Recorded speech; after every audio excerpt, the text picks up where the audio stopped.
Hi folks, I'm going to do a deep dive and sort of an immersion in some of the knowledge about Agarikon that we have present and the potential of Agarikon for many new discoveries. The first evidence of Agarikon we have is from Dioscorides in 65 AD in the very first Materia Medica, in which Dioscorides described this as elixirium ad longum vitam, the elixir of long life, specifically used for treatment of consumption, later thought to be known as tuberculosis.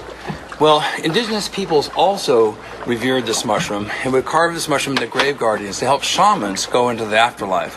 Now, whether you're a physician or a shaman, you hold in common the concept that diseases can be caused by the invisible. Shamans will call them spirits, doctors will call them microbes.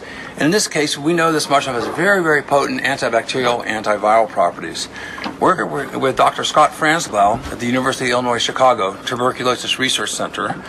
We have discovered through bio-guided fractionation, taking the mycelium in these mushrooms, and by doing a decision tree of using solvents, we go down water, being the most polar of solvents, using hexane, which is non-polar, and then we test both those fractions to see if the increase in anti-tuberculosis activity occurred. Then we followed the decision tree that leads us to increased potency.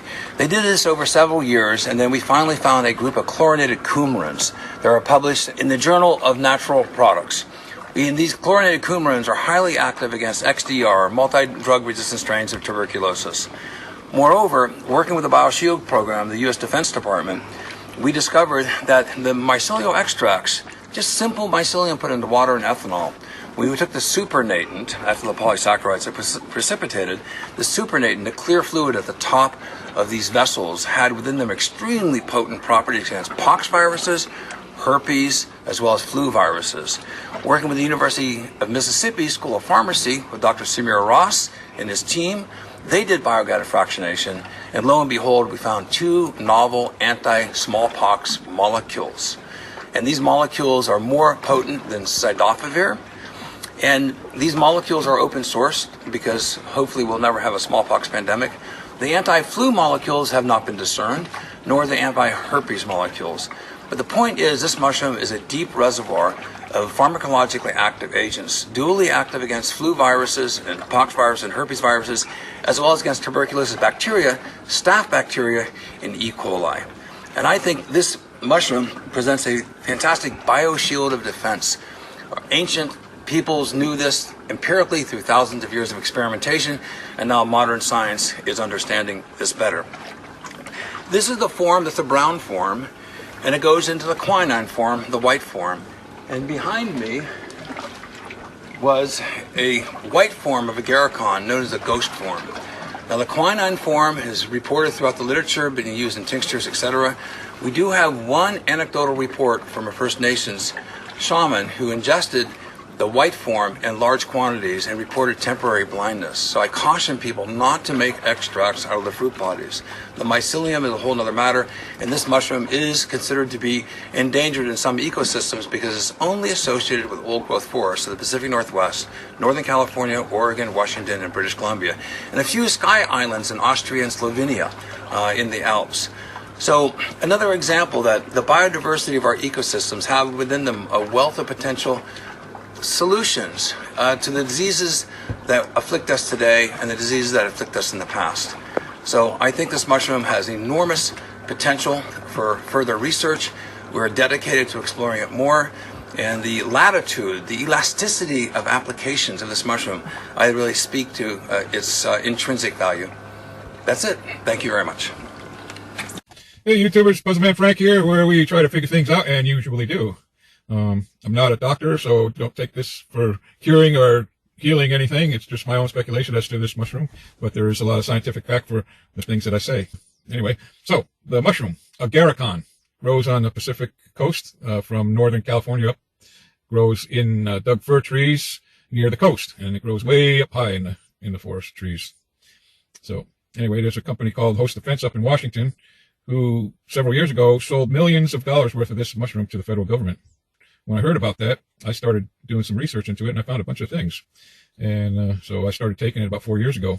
This mushroom, in scientific studies, it has shown to combat bird flu, swine flu, cowpox, smallpox, herpes simplex 1, herpes simplex 2, and I'm sure there's others, but from the article that I got this information from was an article from 2014, I believe it was. The smallpox thing is a story tied to it. During the early American Indian Wars, the cavalry had given smallpox-infested blankets to the natives. Nice, huh? Well, anyway, they gave the smallpox-infested blankets, and the ones that took the blankets got sick with smallpox, and a lot of them died. The Pacific Northwest Indians who consumed the Agarikon did not get sick. The ones, however, that did not consume the Agarikon didn't get sick. So that's another reason for me to take these things. And the main reason was the fact that it got rid of the cowpox, the swine flu, the bird flu, and the herpes simplex 1 and 2.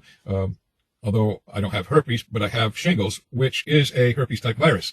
So when I was taking that, I would get shingles pretty bad every once in a while, depending on what I eat. But I didn't get the shingles.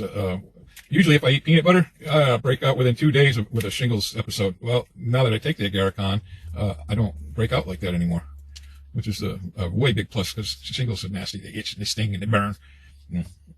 Anyway, moving along. Federal government buying millions of dollars from this, of this mushroom from a host of fence in Washington, led me to believe there's something coming down the tubes that they know this is going to combat. Because the government doesn't just buy things just to keep it on the shelf and collect dust. They know it's going to do something, so they keep it for when they need it. And being a huge antiviral, I think it's the answer to this pandemic thing that they're calling. And I just feel it in my heart that this is the thing to keep us safe. Don't know how to tell you any other way. I just feel it, and feel that I know it for 100% in my heart. That's why I tell people, because I don't want to see anybody get sick. I don't want to see anybody die. I don't want to see anybody suffer. That's why I'm putting this out. I hope it doesn't get blocked. It'd be unfortunate if it did, but I hope not. So anyway, that's it. So you can get this stuff in a number of places. You can get it as a tincture. You can get it as a powder. Now, the taste of it isn't very bad. You can put it in your coffee for those of you who drink coffee. It's got like a earthy, woody taste, but it's not bad. It's not bad at all. I personally just make a little bit of warm water and put it in my warm water and just knock it down twice a day, teaspoon in the morning, teaspoon in the evening. I use the Agarikon, and I use the immune formula. Now, I get my mushrooms from Myco Formulas out of Jacksonville, Oregon. They're kind of like in my backyard here. They're next town over. But I know these people. I know the sources where they get it, and I know it's a clean product. So that's why I do it. I've worked in the health food industry over 15 years, and I've been on this health kick for nearly 40 years. And so that's why I say this. I don't want to keep dragging this on, but I don't know how to get you people to listen. As I say, for those to hear will hear, and those to see will see.